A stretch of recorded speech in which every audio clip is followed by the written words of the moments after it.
नमस्कार साथियों, आप सभी का IAS PCS mentor YouTube channel पर हार्दिक स्वागत, वंदन, अभिनंदन। मैं प्रसून दुबे आप सभी के सामने एक बार फिर से हाजिर हुआ हूं अपनी उसी सीरीज को कंटिन्यू करते हुए जिसे हमने पिछले कुछ दिनों से स्टार्ट करके रखा था। जैसा कि आप सभी को पता है कि हम अपने इस चैनल पर क्या पढ़ रहे हैं, तो हम अपने इस चैनल पर यूपी पीसीएस 2023 के पेपर को डिस्कस कर रहे हैं और जिसके दो पार्ट्स आपको मिल चुके हैं। दो पार्ट्स में एक पार्ट्स में हमने हिंदी को कवर किया एक पार्ट में, और एक में हमने मैथ और रीजनिंग को कवर किया। तो आज के पार्ट में हम इंटरपर्सनल स्किल और इसके साथ कम्युनिकेशन स्किल की चर्चा करने वाले हैं। साथ में डिसीजन मेकिंग और जो भी प्रॉब्लम्स हैं उन सारी प्रॉब्लम्स की चर्चा हम आज के इस वीडियो में करेंगे। तो चलिए शुरू करते हैं बिना किसी समय को बर्बाद किए। ये रहा आपका पहला क्वेश्चन, और पहला क्वेश्चन आपका कह रहा है, क्वेश्चन है आपका दिया गया है, अंतरवैयक्तिक आकर्षण, यानी कि इंटरपर्सनल अट्रैक्शन, आकर्षण सामाजिक अंतरक्रिया का एक भाग है। ये क्या है? आपका कथन है, अभिकथन दिया गया है, अंतरवैयक्तिक आकर्षण सामाजिक अंतरक्रिया का एक भाग है, और रीजन दिया गया है, कारण यह उत्तरजीविता हेतु आवश्यक है। आपके सामने ऑप्शन रहे, पहला ऑप्शन है आर और ए दोनों सत्य हैं और आर ए की सही व्याख्या करता है। दूसरा ऑप्शन है आर और ए दोनों सत्य हैं किंतु आर ए की सही व्याख्या नहीं करता है। तीसरा ऑप्शन है ए सत्य है किंतु आर गलत है, और चौथा ऑप्शन है ए गलत है किंतु आर सत्य है। ये थोड़ा मिसप्रिंट हो गया, इसको सुधार लेना। ए गलत है किंतु आर सत्य है।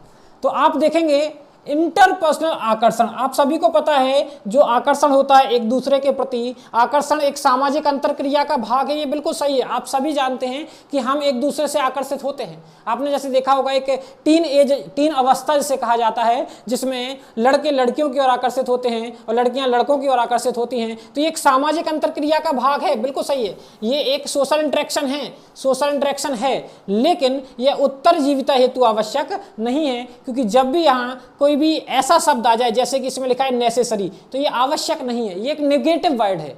तो मैक्सिमम टाइम पे क्या होगा? गलत हो जाएगा आपका। तो सही आंसर आएगा सी ऑप्शन, ए सत्य है किंतु आर गलत है। ए सत्य है किंतु आर गलत है, क्योंकि ए तो सत्य हो गया। क्यों? क्योंकि अंतरवैयक्तिक आकर्षण जो है वो आपका सामाजिक, ये तो बिल्कुल समाज में प्रचलित ही चीज है, लेकिन यह उत्तरजीविता हेतु, ये सर्वाइवल के लिए नेसेसरी है, ये बिल्कुल भी आवश्यक नहीं है। तो आपका बी गलत हो जाएगा, यानी आर गलत हो जाएगा और ए सही। तो सवाल का सही ऑप्शन आएगा सी ऑप्शन। चलिए नेक्स्ट अगले क्वेश्चन की ओर बढ़ लेते हैं। ये रहा आपका अगला क्वेश्चन, जिसे पढ़िएगा आप। इनमें से कौन सा संचार तंत्र किसी व्यक्ति को अपने से उच्च अधिकारी अथवा अधीनस्थ अधिकारी, यानी कि या तो ऊपर के अधिकारी को या अपने से नीचे के जूनियर व्यक्ति को गोपनीय सूचना देना है। तो आपको समझदार है कि अगर कोई गोपनीय सूचना देना है, अगर कोई भी गोपनीय सूचना हमें प्रदान करनी है तो आप कैसे करेंगे? अगर हमें गोपनीय सूचना प्रदान करनी है तो कैसे करेंगे? गपशप करके। अगर गोपनीय देनी है, गपशप करेंगे, वो तो पूरे मोहल्ले में बात फैल जाएगी कि नहीं फैल जाएगी। बात करेंगे समूह श्रृंखला, अगर समूह में ही बात करनी है तो फिर उस बात में गोपनीयता कहाँ बची? अगर हम समूह में डिस्कस करने लगे बात को तो गोपनीयता ही खत्म हो जाएगी ना। और तीसरा ऑप्शन है चक्र श्रृंखला का मतलब होता है कि इस प्रकार से एक व्यक्ति से यहाँ पर दूसरे व्यक्ति, ये मतलब एक चक्र के रूप में, सर्कल के रूप में चलेगी। ये भी एकदम क्या है? गलत है, क्योंकि हमें या तो अपने से ऊपर के अधिकारी को जानकारी देनी है, गोपनीय सूचना देनी है, या अपने से नीचे व्यक्ति को। तो डायरेक्ट कांटेक्ट होगा ऊपर वाले और नीचे वाले व्यक्ति के बीच में, क्या होगा? एक डायरेक्ट कांटेक्ट हमें देखने को मिलेगा। तो इसका आंसर आएगा डी ऑप्शन, एकल श्रृंखला। क्योंकि गोपनीय जानकारी ना तो गपशप के रूप में कर सकते हैं, ना ही समूह के रूप में कर सकते हैं, और ना ही चक्र के रूप में कर सकते हैं। तो ये आपके तीनों ऑप्शन गलत होते हैं, और एकदम सही ऑप्शन आएगा 4 नंबर ऑप्शन, सिंगल चेन, यानी कि एकल श्रृंखला। नेक्स्ट क्वेश्चन की ओर बढ़ लेते हैं। ये रहा आपके सामने अगला क्वेश्चन, पढ़िएगा। अभिकथन दिया गया है मौखिक संचार एक उपयोगी संचार का माध्यम है। मौखिक संचार एक उपयोगी संचार का माध्यम है और कारण दिया गया है, रीजन दिया गया है आपको, क्योंकि मौखिक संचार में क्या कहा गया है इसका कोई प्रमाण नहीं होता है, इसका कोई प्रमाण नहीं होता है। चलिए तो देखेंगे, इसका लिखा है मौखिक संचार एक उपयोगी संचार का माध्यम है। ये बिल्कुल सही बात है, क्योंकि हमें कोई बात, हर एक बात को हम लिखित में नहीं दे सकते ना। जैसे मान लो आपने देखा कि कभी कभी अर्जेंट में किसी ऑफिस की छुट्टी करनी पड़ती है। अब अर्जेंट में ऑफिस की छुट्टी करनी पड़ती है तो हम एक, आज के समय में आपको पता है, एक व्हाट्सएप पे मैसेज डाल दिया और कह दिया कि कल आपका ऑफ रहेगा, तो उस बात को माना जाता है। बिल्कुल सही बात है, उपयोगी तो है, बिल्कुल सही बात है, क्योंकि मौखिक संचार में क्या कहा गया है इसका प्रमाण, ये भी बिल्कुल सही है, ये भी बिल्कुल सही है कि मौखिक संचार में क्या कहा गया इसका कोई प्रमाण नहीं है, ये भी बिल्कुल सही है। अब अगर हम ऑप्शन देखें तो ऑप्शन है ए और आर दोनों सत्य हैं और आर ए की सही व्याख्या करता है। दूसरा, ए और आर दोनों सत्य हैं और आर ए की सही व्याख्या नहीं करता है। तीसरा ऑप्शन है ए सत्य है किंतु आर गलत है। और चौथा ऑप्शन है ए गलत है किंतु आर सत्य है। तो आप देखेंगे बात तो दोनों सही है, मौखिक संचार एक उपयोगी संचार का माध्यम भी है और दूसरा इसका कोई प्रमाण नहीं होता, ये भी बात सही है, लेकिन ये एक दूसरे से फिट नहीं बैठेंगे, यानी कि बी ऑप्शन आपका सही होगा, ए और आर दोनों सत्य हैं किंतु आर ए की सही व्याख्या नहीं करता है। क्योंकि आपको पता है ना, अब मान लो आपके व्हाट्सएप ग्रुप में मैसेज आया कि कल आपके ऑफिस का ऑफ रहेगा, लेकिन बाद में उस मैसेज को डिलीट कर दिया गया, तो इसीलिए ध्यान रखिएगा कि उपयोगी संचार का माध्यम तो है लेकिन उसका कोई प्रमाण भी नहीं होता है। तो बात तो दोनों सही है लेकिन ये इसकी सही व्याख्या नहीं कर पा रहा है, क्योंकि अगर उपयोगी संचार का माध्यम है तो इसके लिए इन्हें रीजन में क्या देना चाहिए, इसको इस कथन को प्रबल बनाने के लिए इसके सपोर्ट में कोई डॉक्यूमेंट देना चाहिए, जबकि इन्होंने कथन कैसा दिया, कारण क्या दिया है, इसके विपरीत में कारण दिया है। इस कारण से आपका बी ऑप्शन सही हो जाएगा, ए और आर दोनों सत्य हैं किंतु आर ए की सही व्याख्या नहीं करता है। नेक्स्ट क्वेश्चन की बात करेंगे, आंतरिक तनाव। क्या लिखा है, आंतरिक तनाव जब ऐसी स्थिति के कारण उत्पन्न हो जो कि अपने आंतरिक मूल्यों के विरुद्ध सूचना प्राप्त होने से होता है, उसे किस रूप में जाना जाता है। देखिएगा, जब भी अपने आंतरिक तनाव की बात आएगी या अपने अंतर्मन की बात आएगी, किसकी बात आएगी, अंतर्मन की बात आएगी, आंतरिक तनाव की बात आएगी, अंतर्मन की बात आएगी, तो आप ध्यान दीजिएगा, जब भी अपने अंदर से कोई बात आएगी या अंदर से कोई विकास होता है उसे कहते हैं संज्ञानात्मक विकास। क्या कहा जाता है, इसे कॉग्निटिव डिसोनेंस कहा जाता है। तो आप देखेंगे ये ऑप्शन आपका गलत हो जाएगा, क्योंकि अंतर्मन से कोई बात आएगी, आंतरिक तनाव होगा तो उसका पर्यावरण से कोई लेना देना नहीं है, उसका समाज से कोई लेना देना नहीं है और उसका राजनीति से भी कोई लेना देना नहीं है। यानी कि जब आंतरिक तनाव की कोई ऐसी स्थिति आएगी जो आपको आंतरिक मूल्यों के विरुद्ध सूचना प्राप्त होती है, तो ध्यान रखना वो क्या आ जाएगा, आपका संज्ञानात्मक विसंगति। कौन सी विसंगति कहलाती है, ध्यान रखना, जब भी आंतरिक मूल्य अंतर्मन की बात आ जाए तो आपको सिर्फ एक शब्द याद रखना है, क्या, संज्ञानात्मक या संज्ञान जिसे हम कहते हैं, कॉग्निटिव जिसे हम कहते हैं, संज्ञानात्मक की बात आ जाएगी। नेक्स्ट क्वेश्चन की बात कर लेते हैं, ये रहा आपके सामने, निम्नलिखित में से कौन सी प्रणाली अनौपचारिक संचार नेटवर्क का प्रकार नहीं है। अनौपचारिक का मतलब क्या होता है, तो आप सभी को पता है, अनौपचारिक का मतलब होता है इनफॉर्मल यानी जो फॉर्मल नहीं है। तो आपको पता है संभाव्यता, प्रोबेबिलिटी, ये क्या है, ये एक इनफॉर्मल है। क्या है, एक इनफॉर्मल है। बात करें समूह भी क्या है, एक इनफॉर्मल है। गपशप भी क्या है, एक इनफॉर्मल है। लेकिन अगर बात करें सर्कुलर, परिपत्र, सर ये एक फॉर्मल है, ये बाकायदा एक लेटर जाली होता है। कोई भी काम अगर किसी ऑर्गेनाइजेशन में, किसी संस्था में, किसी ऑफिस में कराना है, तो अगर एक फॉर्मल लेवल के आपसे आपके बड़े अधिकारी, उच्च अधिकारी ने कोई बात कही, डायरेक्ट कही, संभावना में कही, समूह के रूप में कही, गपशप में कही, उसकी कोई वैल्यू नहीं, उसे इनफॉर्मल कहा जाता है। लेकिन अगर वही चीज आपको लिखित में आदेश के रूप में दे दी गई तो वही क्या कहलाने लगती है, फॉर्मल। तो आपसे पूछा क्या गया है, निम्न में से कौन सा अनौपचारिक संचार प्रकार, नेटवर्क का प्रकार नहीं है। ये कैसा है, सर ये फॉर्मल है। क्या है, फॉर्मल है, यानी कि कैसा है, औपचारिक है। कैसा है, औपचारिक है। उसने कहा अनौपचारिक कौन सा नहीं है, तो डी ऑप्शन आपका आंसर आ जाएगा। नेक्स्ट क्वेश्चन की बात कर लेते हैं, ये रहा आपके सामने। फिर से अभिकथन और कारण का प्रश्न हमारे सामने आ गया है। कथन है, संचार की स्पष्टता प्रभावपूर्ण संचार प्रक्रिया के लिए आवश्यक है। बिल्कुल सही है, संचार की स्पष्टता प्रभावपूर्ण संचार प्रक्रिया के लिए आवश्यक है, बिल्कुल आवश्यक है। क्योंकि एडिक्वेसी, टाइमिंग, प्रभावपूर्ण संचार प्रक्रिया के लिए आवश्यक नहीं है। मैंने क्या कहा, अगर नेगेटिव शब्द आ जाएंगे तो दूसरा वैसे भी क्या हो जाएगा, गलत हो जाएगा, क्योंकि इसमें नेगेटिव शब्द आ गया। अब एक चीज और बात समझ लो, अगर आपको प्रभावपूर्ण संचार करना है, क्या करना है, प्रभावपूर्ण संचार करना है, इसने उल्टा लिख दिया। प्रभावपूर्ण अगर आपको संचार करना है तो उसमें कुछ चीजें होनी चाहिए, जैसे कि एक चीज क्या होनी चाहिए, उसमें प्रभावपूर्ण संचार के लिए स्पष्टता जरूरी है। भाई हमें एक दूसरे से संवाद करना है, जब तक स्पष्टता नहीं होगी, मान लो आपको हिंदी आती है और मैं उर्दू में या मान लो संस्कृत में आपसे संचार करके चला जाऊं, तो क्या वो संचार इफेक्टिव होगा? आप कहेंगे सर कैसे हो जाएगा। मान लो आपको हिंदी आती है, मैं जैपनीज में आपको पढ़ा के चला जाऊं, यानी कि अगर संचार को सफल बनाना है तो क्या होनी चाहिए, स्पष्टता होनी चाहिए, उसमें पर्याप्तता होनी चाहिए, पर्याप्तता होनी चाहिए। मान लो मैंने कोई बात, मैं आपको कोई बात समझा रहा हूं, अब जैसे मान लो मैं आपको यही क्वेश्चन समझा रहा हूं, आपसे संचार ही तो चल रहा है मेरा, लेकिन मान लो मैं आऊं, ये क्वेश्चन लगाऊं और बता दूं सर सी आंसर है इसका, और आगे बढ़ जाऊं, तो क्या ये क्या है, क्या ये पर्याप्तता हुई? नहीं हुई, क्योंकि मैंने आपसे जानकारी छुपा ली, जानकारी अधूरी दे दी। और तीसरा, समय निर्धारण। क्या है? समय निर्धारण। मान लो कोई बात है, कोई एक क्वेश्चन मैं आपको सॉल्व करा रहा हूं जो 2 मिनट का क्वेश्चन है, लेकिन मैंने आपको वो क्वेश्चन समझाने में 15 मिनट लगा दिए, तो वो संचार प्रक्रिया में क्या है, एक प्रकार की बाधा है। ये कुछ तत्व हैं। अगर संचार, प्रभावपूर्ण संचार आपको करना है तो संचार प्रक्रिया के ये कुछ चरण हैं, उसमें स्पष्टता होनी चाहिए, उसमें पर्याप्तता होनी चाहिए, उसमें समय निर्धारण होना चाहिए। और इसने उल्टा लिख दिया। इसने क्या लिखा, संचार की स्पष्टता प्रभावपूर्ण संचार प्रक्रिया के लिए आवश्यक है, क्योंकि एडिक्वेसी, टाइमिंग प्रभावपूर्ण संचार प्रक्रिया के लिए आवश्यक नहीं है। अगर इस नहीं को काट देंगे तो दोनों सही हो जाएंगे। लेकिन आप ध्यान रखिएगा, इसका सही आंसर क्या आएगा, पहला तो सही है लेकिन दूसरा गलत है, तो ए सत्य है किंतु आर गलत है, इसका सी ऑप्शन बिल्कुल सही हो जाएगा। आशा करता हूं कि आपको ये इंटरपर्सनल वाले क्वेश्चन भी समझ में आ रहे होंगे। कोई दिक्कत हो तो कमेंट बॉक्स में कमेंट कर देना। पीडीएफ कहाँ प्राप्त होती है, आपको बार बार मैं बता देता हूं कि पीडीएफ हमारे टेलीग्राम चैनल पर अपलोड हो जाती है, तो वहां से आप इसको डाउनलोड कर सकते हैं। नेक्स्ट क्वेश्चन की बात करते हैं। निम्नलिखित विकल्पों में से किसी एक विकल्प को चुनिए जो अपवाह को सुलझाने का तरीका ना हो। देखिए, सबसे पहले मैं आपको बताऊं, जब भी ऐसे क्वेश्चंस को हल करेंगे आप, तो ध्यान क्या देना है सर, ये ध्यान देना, तरीका ना हो, अपवाह को सुलझाना है, अपवाह को खत्म। अपवाह यानी क्या कहते हैं, अपवाह कहते हैं झूठी बात, झूठी खबर।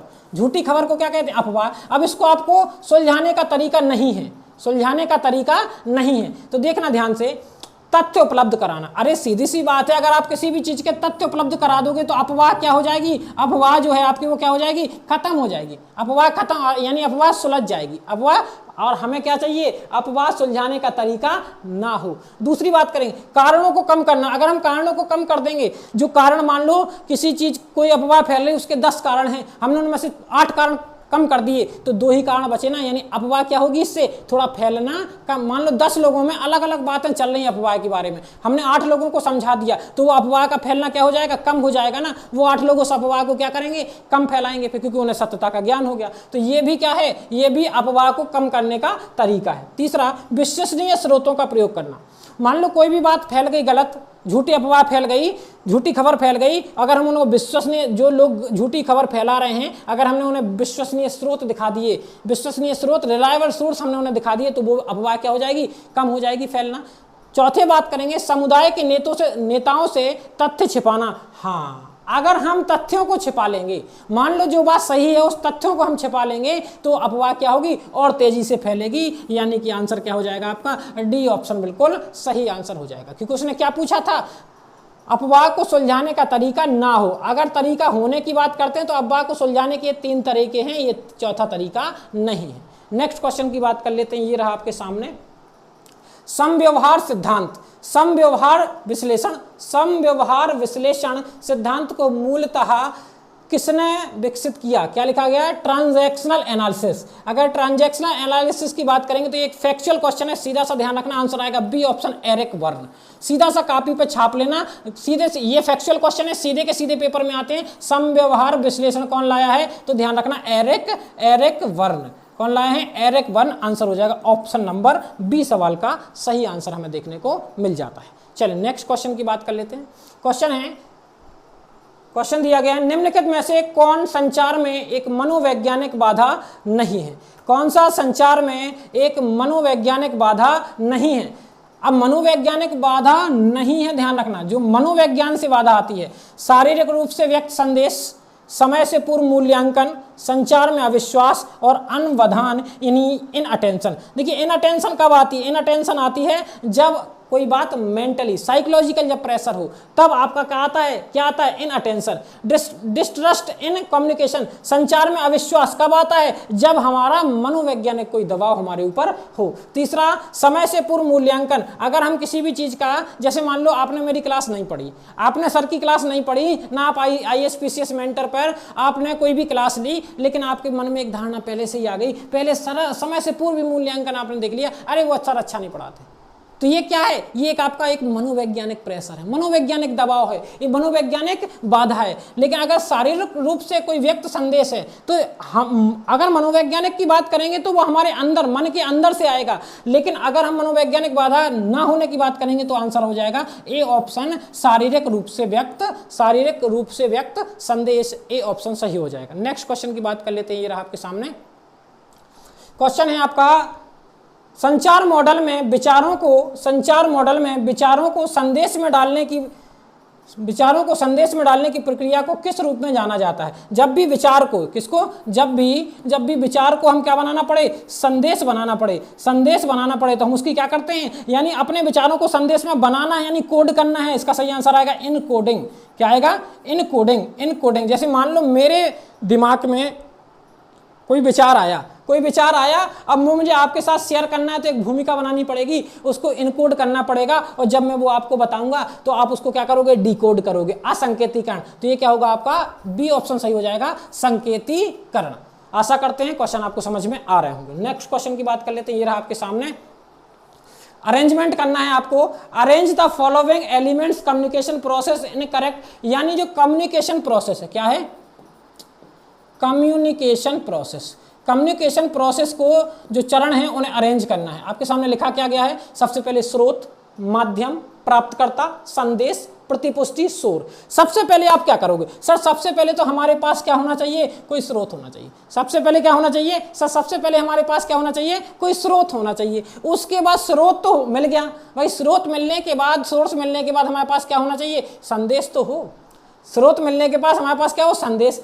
अब जैसे मान लो मेरे दिमाग में विचार, मेरे मन में विचार आया कि मैं आपको पढ़ाऊं, मैं आपको CSET की एकदम फ्री तैयारी कराऊं और अच्छे से कराऊं जिससे आपका पेपर ना रुके। तो स्रोत हुआ, सबसे पहले मेरे मन में विचार आया, उसके बाद मुझे जो आता है, मुझे पता है मुझे CSET पढ़ाना है, तो वो मेरा संदेश हो गया। क्या?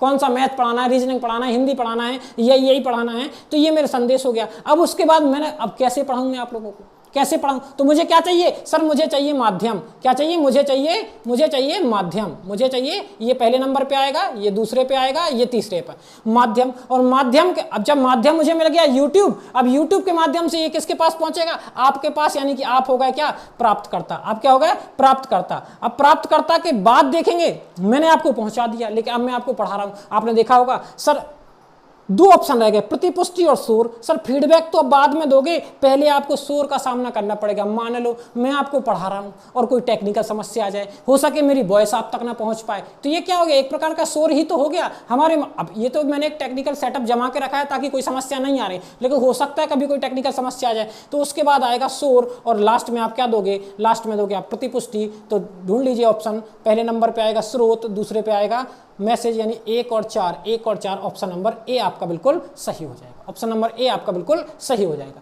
एक बार कमेंट करके जरूर बता दिया करो कि क्लास समझ में आ रही है या नहीं। नेक्स्ट क्वेश्चन की बात कर लेते हैं। निम्नलिखित में से कौन सा श्रवण का तत्व नहीं है? कौन सा? किसका? श्रवण यानी सुनने का। श्रवण यानी क्या होता है? श्रवण यानी कंपोनेंट ऑफ लिसनिंग, यानी कि सुनने का तत्व नहीं है। सबसे पहले संवेदन, अगर आप सुन रहे हो तो आपको संवेदना करनी पड़े, आपको सेंस करना पड़ेगा। मैं आपसे जो बोल रहा हूं आप सुन रहे हैं, तो क्या कर रहे हैं? आप सेंस करके सुन रहे हैं। दूसरा इवैल्यूएशन, मैंने आपको बोला तो आप उसका मूल्यांकन करोगे कि नहीं करोगे, कि सर ने इस क्वेश्चन में ऐसा ही उदाहरण क्यों दिया, सर ने ऐसे ही क्यों समझाया, तो ये क्या हो जाएगा? मूल्यांकन। प्रतिक्रिया करना, अगर आप मेरी बात से सहमत हो जाएंगे तो आप उस पर रिस्पॉन्स करेंगे कि हाँ सर बिल्कुल सही करें, और मान लो आप मेरी बात से सहमत नहीं हैं तो आप उसका नेगेटिव रिजल्ट दोगे, यानी नेगेटिव मूल्यांकन करोगे। तो आंसर आ जाएगा डी ऑप्शन, अनुनय। ये आपके सुनने का तत्व नहीं है, सुनने का तत्व नहीं है। चलिए नेक्स्ट क्वेश्चन की बात कर लेते हैं। ये रहा आपके सामने, पराभाषा है जो, वो पैरालैंग्वेज संबंधित है। पैरालैंग्वेज संबंधित है, यानी पैरालैंग्वेज रिलेटेड टू अंतःवैयक्तिक कौशलों से, वाचिक संप्रेषण से, अवाचिक संप्रेषण से और अधोगामी संप्रेषण से। तो ध्यान रखना, पराभाषा यानी पैरा लैंग्वेज की बात करेंगे तो ये बिना बोले बोली जाती है, ये बिना बोले ही समझाई जाती है। मान लो मैं आपके सामने अभी ऐसे इशारा कर दूं तो इसका मतलब क्या होगा कि सर को अब पानी पीना है, सर को क्या क्या पीना है, पानी पीना है। अगर मान लो आपने मुझे कोई जोक सुनाया और मैंने ऐसे कर दिया तो इसका मतलब क्या हुआ, इसका मतलब हो गया अरे सर को ये जोक बहुत पसंद आया। तो ये यही कहलाती है पैरा लैंग्वेज, परा भाषा, जो कि कुछ दिव्यांग लोगों के लिए काम में आती है। तो ध्यान रखना, इसका आंसर आएगा C option, non verbal communication. क्या आएगा, non verbal communication, non verbal communication. चलिए यहां तक की बात आपको समझ में आ रही होगी। नेक्स्ट आगे बढ़ते हैं, फिर देखते हैं। चलिए जब तक आगे इसके आगे और भी क्वेश्चन होंगे। तो ये रहा आपका अगला क्वेश्चन, किसने कहा निर्णयन व्यवहार विकल्पों का मूल्यांकन तथा उनमें से चयन करना है। तो ध्यान रखना, ये भी क्या है, एक प्रकार का आपका फैक्ट है, फैक्चुअल क्वेश्चन है, सीधा सीधा फैक्ट आपको याद करना पड़ेगा। किसने कहा निर्णयन व्यवहार विकल्पों का मूल्यांकन तथा उनमें से चयन करना है। तो ध्यान रखना, ये कथन है किसका, सेंट्रोक का। किसका कथन है, ये कथन है सेंट्रोक का। ये फैक्चुअल क्वेश्चन है, इन्हें आपको सीधा सा, जिसे हम कहते हैं ना, रट्टा मारना, आपको रट्टा मारना पड़ेगा इस क्वेश्चन का। नेक्स्ट क्वेश्चन ये रहा आपके सामने, आगमनात्मक तर्क आधारित है, विशिष्ट से सामान्य सिद्धांत की ओर, सामान्य से विशिष्ट सिद्धांत की ओर, दोनों प्रकार के सिद्धांतों पर और इनमें से कोई नहीं। अब आपसे पूछा जाएगा, आप सोचते होगे कभी कभी कि सर ये क्वेश्चन आते कहाँ से, ये क्वेश्चन आते कहाँ से हैं। तो सर ये क्वेश्चन उन्हें बहुत अच्छे से बनता है जो मास्टर होंगे, क्योंकि ये क्या है, आपकी टीचिंग मेथड है। क्या है, टीचिंग मेथड है, टीचिंग मेथड है, यानी कि शिक्षा विधियाँ हैं, शिक्षण विधियाँ हैं। सर प्रमुख रूप से शिक्षण विधियाँ जब पढ़ाने में आती हैं तो दो विधियाँ काम में लाई जाती हैं, एक का नाम है आगमन विधि और एक का नाम है निगमन विधि। आगमन विधि और निगमन विधि। और जो आगमन विधि है वो चलती है विशिष्ट से सामान्य की ओर। कहाँ चलती है, आगमन विधि चलती है विशिष्ट से सामान्य की ओर, और वही बात करें निगमन विधि चलती है सामान्य से विशिष्ट की ओर। तो जहाँ तक है आपको आंसर मिल गया होगा, विशिष्ट की ओर। थोड़ा और अगर बात करें तो ये जो विधि है वो चलती है एग्जाम्पल से रूल की ओर। कहाँ से चलती है, एग्जाम्पल से रूल की ओर, उदाहरण से नियम की तरफ, और ये चलती है नियम से उदाहरण की तरफ, एग्जाम्पल की ओर। अब आप कहोगे कैसे चलती है, तो सर पहले तो इस सवाल का आंसर चाहिए, तो आंसर तो आपको मिल गया होगा, ए ऑप्शन। आगमन विधि पूछी हुई है आपसे, तो आगमन विधि विशिष्ट से सामान्य की ओर चलेगी, एग्जाम्पल से, नोट कर लेना बगल में, एग्जाम्पल से कहाँ की ओर चलेगी, रूल की ओर चलेगी। अब इसका मतलब क्या होता है, तो आपने गणित के मास्टरों को करते हुए देखा होगा। जैसे मान लो मैं आपसे कहूँ कि मैंने एक फॉर्मूला दिया a+b का होल स्क्वायर, और ये बता दिया मैंने ये होता है फॉर्मूला, और फिर मैं आपसे कहूँ कि सर x प्लस 1 का होल स्क्वायर खोल दीजिए। अब x+1 का होल स्क्वायर आप खोलेंगे तो आपने क्या कर दिया, आपने, सर आपको एक रूल मिल गया, आपको एक, ये क्या है, एक नियम है, एक फॉर्मूला है, ये नियम मिल गया, और इसके हिसाब से आप इसमें अप्लाई करोगे तो आपका आंसर आ जाएगा। तो ये कहलाता है आपका मैंने आपको रूल बता दिया और मैं अब आपको एग्जाम्पल करा रहा हूँ। मैंने आपको रूल बता दिया और एग्जाम्पल करा रहा हूं, तो वो कहलाती है निगमन विधि। लेकिन अगर मैंने आपको पहले एग्जाम्पल करा दिया, 8-10 एग्जाम्पल करा दिया और फिर आपको बता दिया कि इससे ये फॉर्मूला बन के आता है, तो वो कहलाती है आपकी आगमन विधि। आशा करते हैं कि अच्छे से समझ में आया होगा, क्योंकि देखो गणित के मास्टर हैं तो गणित की तरफ से ही समझाया जाएगा आपको। नेक्स्ट क्वेश्चन की बात करते हैं। एल्गोरिदम एक प्रकार है, आपने भी सुना होगा, यूट्यूब का भी एक एल्गोरिदम काम करता है। तो एल्गोरिदम एक प्रकार का क्या है, यांत्रिक समाधान है, स्वतः शोध का है, व्यवहारिक नियम का है, साधन साध्य विश्लेषण का है। तो ध्यान रखिएगा, सवाल का आंसर आएगा ए ऑप्शन, मैकेनिकल सॉल्यूशन। जो आपका एल्गोरिदम है वो एक प्रकार का क्या है, तो वो एक प्रकार का मैकेनिकल सॉल्यूशन है। देखिएगा, वैसे तो मैं आपको एक चीज बता दूं, आपको पता है सीसेट 100 नंबर का आता है। 100 नंबर के सी सेट में से आपको लगभग 20 से 25 की हिंदी मिल जाएगी, 40 की आपको मैथ रीजनिंग मिल जाएगी, तो 60 तो हम यहीं पकड़ लेंगे, 60 तो हम यहीं पकड़ लेंगे। अगर इनमें से आपके थोड़ा कम भी समझ में आता है, अगर ये क्वेश्चन आपको ये समझ में नहीं आते हैं कि आते कहाँ से हैं, तो आपको कुछ नहीं करना, आपको केवल और केवल पुराने साल के पेपरों का अनुभव करना है। पुराने साल के पेपर जब आप पढ़ लेंगे, प्रीवियस ईयर क्वेश्चंस को आप पढ़ लेंगे, तो ऑटोमेटिक जो क्वेश्चन पेपर में पूछे जाएंगे आप उन्हें तोड़ देंगे। नेक्स्ट क्वेश्चन की बात कर लेते हैं, ये रहा आपके सामने, प्रकार्यात्मक स्थिरता समस्या समाधान प्रक्रम में उत्पन्न करती है। Functional fixedness produces problem solving process. क्या उत्पन्न करती है? तो प्रकार, देखो स्थिरता, जब हम किसी भी चीज में क्या कर देंगे, स्थिर हो जाएंगे। अरे स्थिर हो जाएंगे, किसी भी चीज में आगे बढ़ने का प्रयास ही नहीं करेंगे तो वो क्या आएगी? बाधा। जैसे आप आज पढ़ना बंद कर दो, आप आज पढ़ना बंद कर दो यानी कार्यात्मक रूप से क्या हो जाओ? स्थिर हो जाओ। अगर आप पढ़ना बंद कर दोगे तो वो आपकी पढ़ाई में क्या हो जाएगी? बाधा। मैं आज पढ़ाना बंद कर दूं तो मेरी भी पढ़ाई में क्या आ जाएगी? बाधा आ जाएगी। यानी कि कोई भी चीज जब आप कार्यात्मक रूप से स्थिर हो जाओगे तो वो एक प्रकार की क्या बनेगी? बाधा ही तो बनेगी। ऐसा थोड़ी है कि आप पढ़ना बंद कर दोगे तो अगला प्री आसानी से निकाल दोगे, अगला मेंस आसानी से निकाल दोगे। मेहनत करनी पड़ेगी बच्चों, मेहनत करनी पड़ेगी। नेक्स्ट क्वेश्चन की बात करते हैं, ये रहा आपके सामने। यदि कोई प्रयोज्य किसी समस्या का समाधान अपने पूर्वानुभव के आधार पर करने का प्रयास करता है तो इसे क्या कहा जाता है? तो ध्यान रखिएगा, अगर जैसे कोई भी समस्या है, किसी समस्या का समाधान अपने पूर्व अनुभव, ध्यान रखना ये शब्द याद रखना, पूर्व अनुभव। सर पूर्व अनुभव कब होगा आपको? पूर्व अनुभव सर जब होगा जब आपने वैसी समस्या देखी होगी।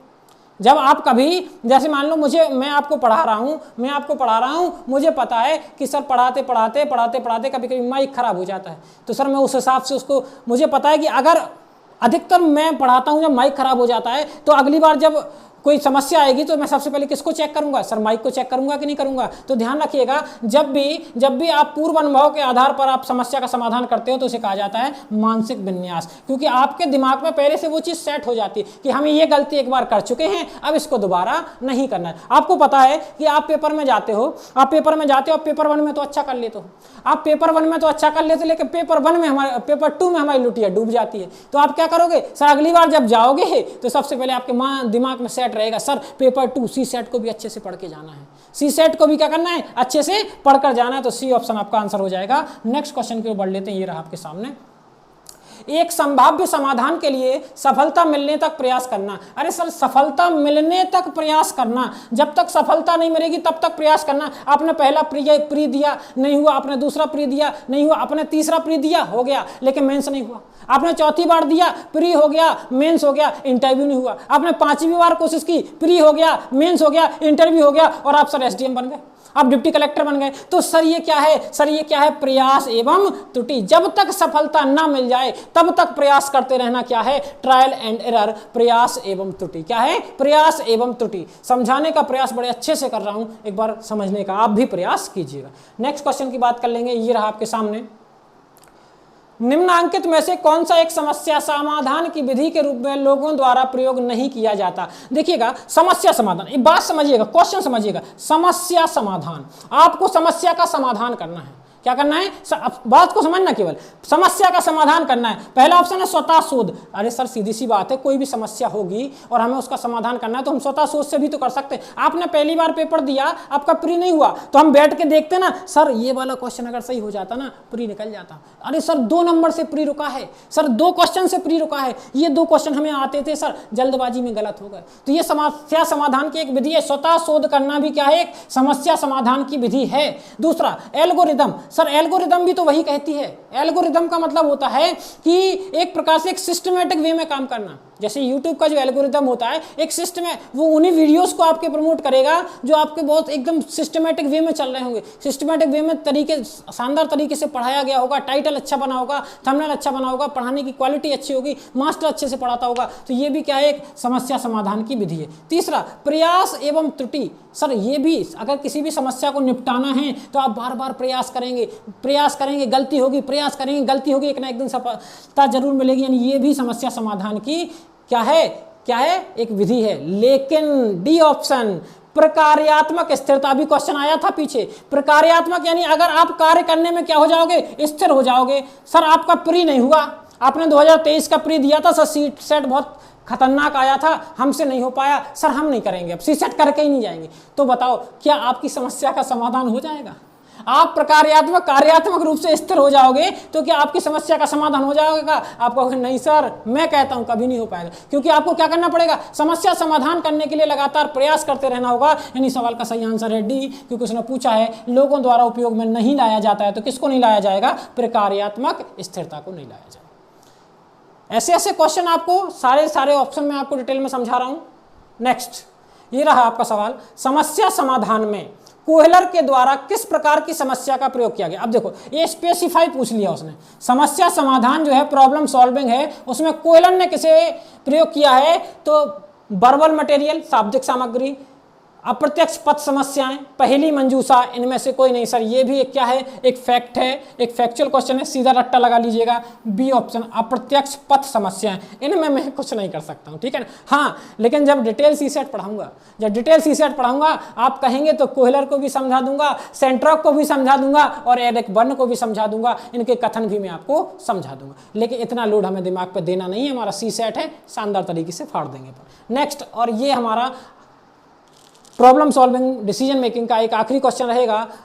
क्वेश्चन है, निम्नांकित में से कौन सा समस्यात्मक कार्य पशु प्रयोज्यों के लिए उपयोग नहीं किया जाता। सर पशु प्रयोज्यों के लिए पहला ऑप्शन है पहली मंजूषा, अप्रत्यक्ष पथ समस्याएं, एनाग्राम्स और दोहरी क्रमांतरण समस्याएं। ध्यान रखना ये तो आपको अभी पता है, ये किसके लिए आया था, ये सर कोहलर प्रयोग करता है। ये क्या करता है, ये कोहलर प्रयोग करता है। इस सवाल का जो सही आंसर है, जो पशु प्रयोज्यों के लिए उपयोग नहीं किया जाता, वो आएगा आपका सॉरी सी ऑप्शन। क्या आएगा आपका सही ऑप्शन, एनाग्राम्स। क्या आएगा, एनाग्राम्स। क्या आएगा, एनाग्राम्स। तो आप देखेंगे बड़े अच्छे आसान तरीके से आपने इन चीज़ों को देखा होगा, एक बार क्वेश्चन को देख सकते हैं आप। चलिए तो आपने देख लिए होंगे सारे क्वेश्चन, आपने बड़े अच्छे से देख लिए होंगे। हमने लगभग पूरा पेपर यूपी पीसीएस 2023 का पूरा पेपर कवर कर दिया है। आप पूरे पेपर को पुराने जिसने पुराने वीडियो ना देखे हों उनको भी आप देख लीजिएगा। हिंदी में भी आप देखना कितने शानदार तरीके से मैंने आपको पढ़ाया है। आप मैथ रीजनिंग को देख सकते हैं, आप इसको देख सकते हैं। फिर भी कोई समस्या बनती है तो आप कमेंट बॉक्स में कमेंट कर सकते हैं। मिलते हैं आपसे अगले वीडियो में, तब तक के लिए जय हिंद।